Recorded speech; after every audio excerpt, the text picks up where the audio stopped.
My name is Tanya. I'm a credit repair specialist and owner of 720 FICO Club. Today, I want to share some ways in which you can fix your credit yourself. I've put together this ultimate DIY credit repair package to help you with this. I am seeing a lot of people getting turned down for mortgage loans, auto loans, personal loans, credit cards, and the like. Lenders are really tightening up on their requirements. They're not just looking at your credit score, but they're also looking at your credit profile to get an idea of how risky you are. So again, it's not just about your credit score, but they want to see what's on the credit profile. That tells the lender whether you're at risk or whether you will most likely pay back the loan, the line of credit, the funding. Also, credit affects your non financial life, from your ability to get a better paying job or a nicer place to live. A lot of employers and landlords are running credit checks to evaluate your risk before they hire you or rent to you. Now, before I get started, make sure you subscribe to my channel to learn more about credit. And if you find this video to be helpful, hit that like button. So what you're looking at here on this screen is what I call my ultimate DIY credit repair kit that I have for you. I want you to save the money that you would spend paying a credit repair company to do for you what you can do for yourself, and take that money to pay off debt or put it into an emergency fund. So to access this, see the link in the description of this video as well as in the comments. This comes with a support group. And within that group, and it's really a community, you're going to get your questions answered. You're going to learn some strategies that you probably aren't aware of. And if you follow the credit audit and action plan that's within this course, there is no reason why you should not see results. So, fixing your credit starts with fixing your credit report. As I mentioned, the steps that a credit repair specialist takes to repair credit are the same steps that you can also take to repair yours. So, the first thing that you need to do is get a copy of your credit report and review it. So, I've included a checklist for you. I call it a credit audit checklist. And in that checklist, you are going to be given a few places to get your credit report. One of these places is annualcreditreport.com. You can get a free copy of your Experian, TransUnion, and Equifax report. Now, it won't have your credit scores, but you will be able to download your reports from each of these credit bureaus and see what's on your credit reports. Now, I like what's called a tri-merge report, and I did link a site called Smart Credit, which I'm also partnered with. They provide reports that line up the credit bureaus from left to right, making it really easy to look at any one account to see how it's being reported by the credit bureaus. And I will say, as a side note, that lenders are not required to report every single thing to every credit bureau. So your data could be different in each report. Your credit score could even be different with each credit bureau. So, using this checklist, you're going to go through each section of your credit report, identifying any errors, any inaccuracies along the way. Unfortunately, it's very common to find errors on your credit report. A typo or a computer error can result in inaccurate information, and it can definitely impact your credit score. Not to mention that we're in a digital world and identity theft is a real possibility. But the great news is that you can catch these errors and you can dispute them. Also included with this checklist is a step-by-step guide to being able to mark up your credit reports and create what I call an action plan.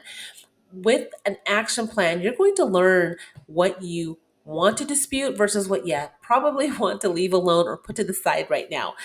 Not everything needs to be disputed on a credit report. And as a matter of fact, I recommend focusing on the last 24 months of a credit report, at least to start with, because that's what the lenders are looking at. They're looking at your last 12 to 24 months to see how many hard inquiries you have, how many late payments you have, any collection or charge off accounts that you have.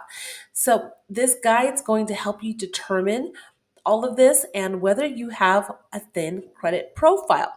If you have a thin credit profile, you may need to add in some credit building lines, and I do make some recommendations in this guide as well.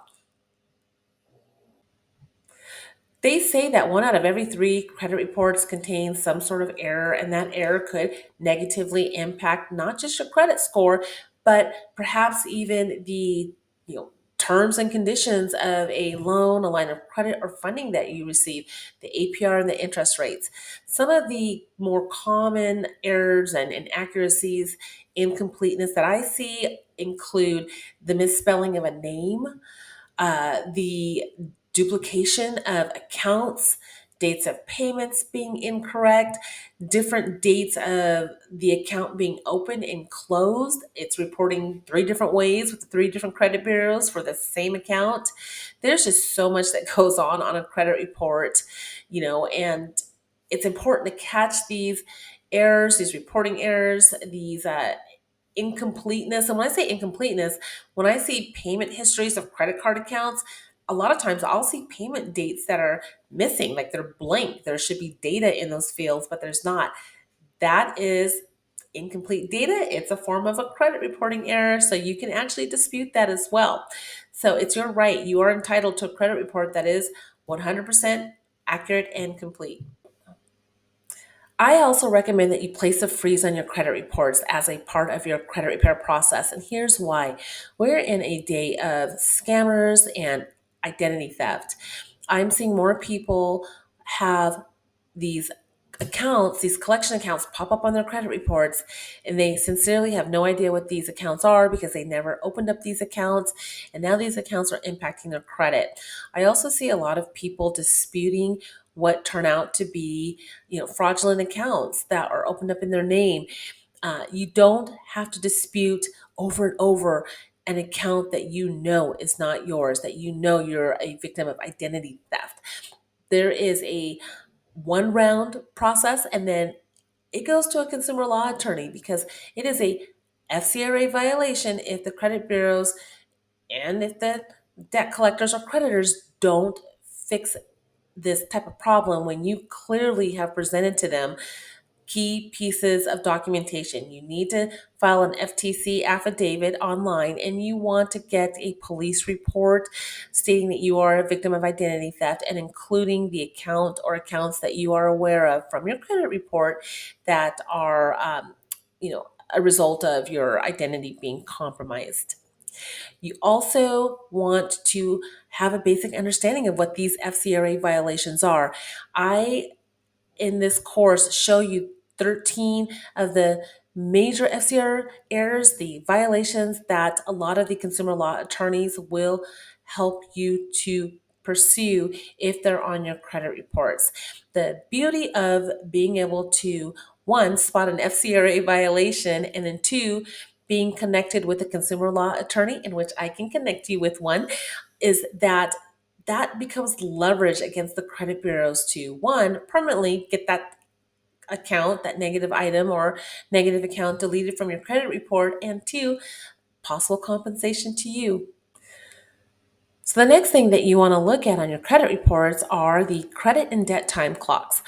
So the credit time clock, as I call it, it's the reporting period of any negative item or account that's on your credit report. Most have a 7-year reporting period, and then they have to come off your credit reports by law.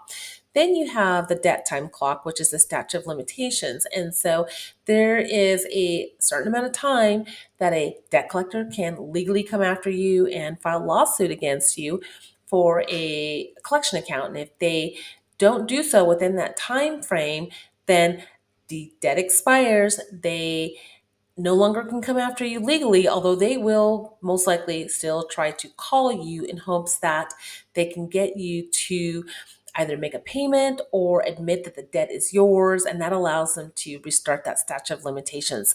I see that happening quite a bit because people just don't know, and then they accidentally restart the statute of limitations, and we don't want that. So you're going to learn about that in this course as well.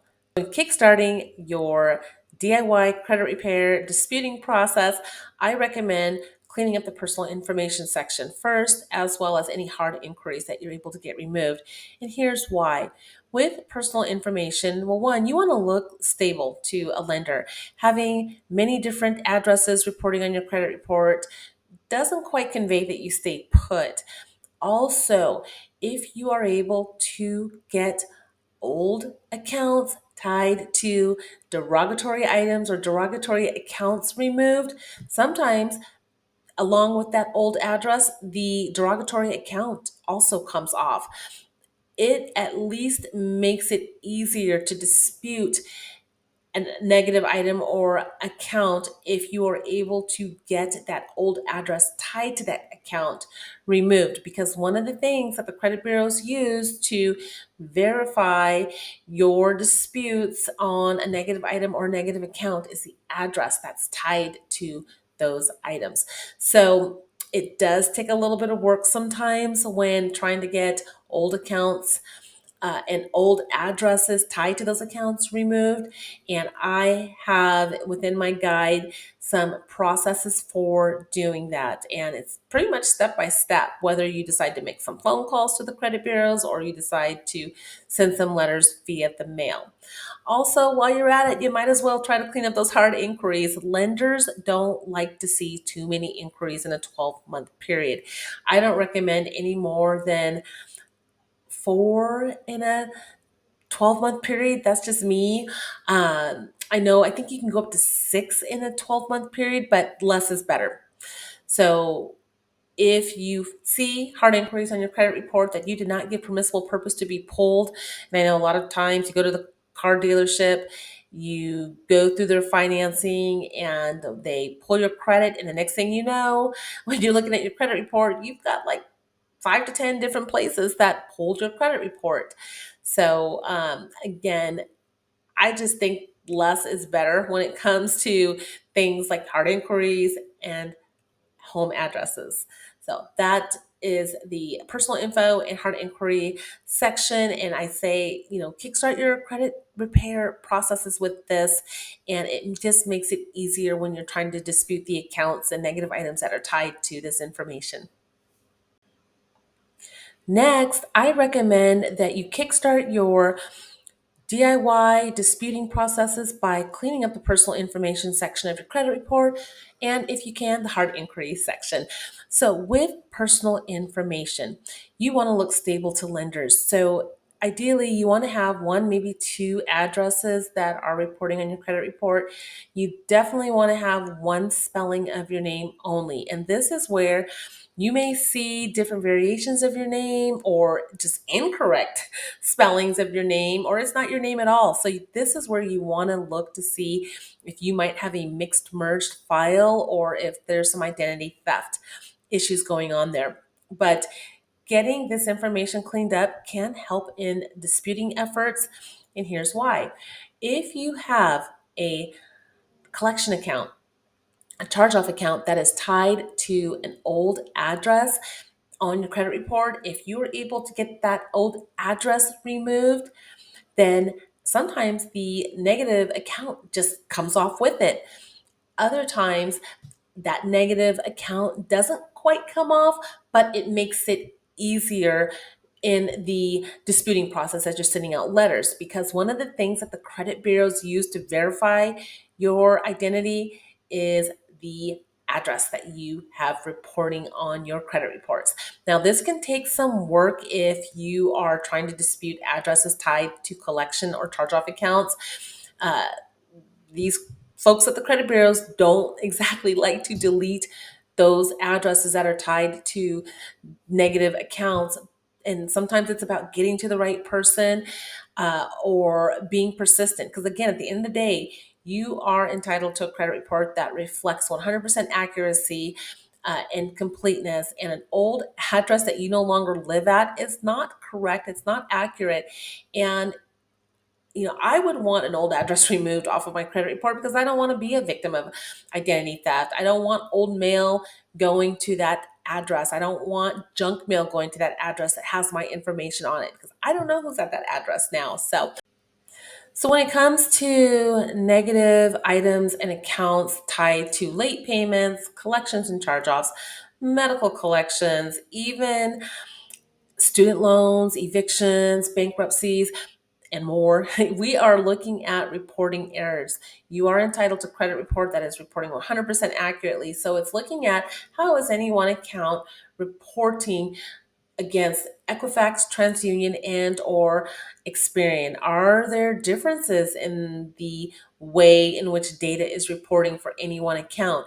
Especially because these credit bureaus supposedly get their information from the same source. So how is it then that they are reporting something in error or inaccurately on your credit report? They are supposed to be verifying this information before it goes on your credit report. But if you're finding credit reporting errors and inaccuracies, I don't think they're verifying. So that's really what you're doing with credit repair. You are challenging the reportability of any negative item or negative count that you see issues with in terms of it's not reporting correctly. You have the right to do that, and that's law.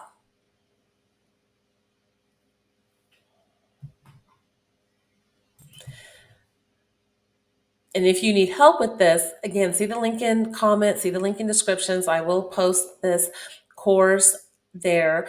I am doing a early bird special since we're heading into the holidays. Happy 4th of July, Independence Day. Let's get your credit right. Let's get your credit tight, and let's end this year, because gosh, we're already halfway through the year, getting you back on the road to better credit, repairing your credit, rebuilding your credit, being able to leverage your credit.